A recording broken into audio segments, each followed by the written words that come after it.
কচুর লতিটা একবার এইভাবে বানিয়ে দেখুন, দারুণ স্বাদ হয়, মুখে লেগে থাকবে। কড়াইতে সর্ষের তেলেই রান্নাটা আজকে করব।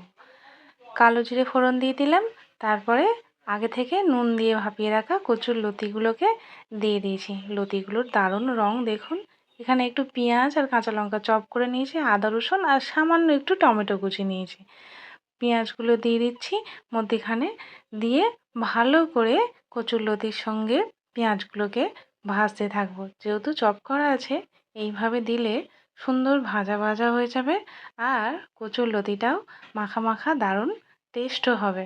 দিয়ে আস্তে আস্তে ভালো করে পেঁয়াজটাকে একটু লাল লাল করে ভেজে নেব, যতক্ষণ না পেঁয়াজের কালারটা চেঞ্জ হয়ে যাচ্ছে। তারপরে দিয়ে দিচ্ছি টমেটো কুচি ও আদা রসুন বাটা, দিয়ে ভালো করে কষিয়ে নিচ্ছি। নিয়ে এবার আমি দিয়ে দেবো আগে থেকে চিংড়ি মাছ আমি চপারে একটু চপ করে নিয়েছিলাম।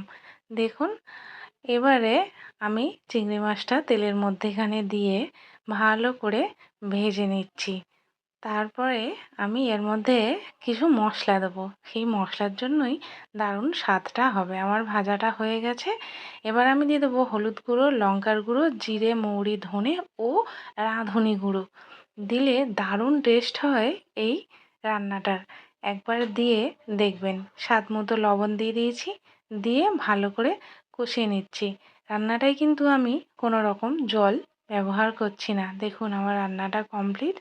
একবার এইভাবে বানিয়ে খেয়ে দেখুন, মুখে লেগে থাকবে, সত্যি বলছি। যদি ভিডিওটি ভালো লাগে অবশ্যই একটি লাইক কমেন্ট করে শেয়ার করতে ভুলবেন না। আর আপনারা কি এভাবে খান? অবশ্যই কিন্তু কমেন্টে জানাবেন।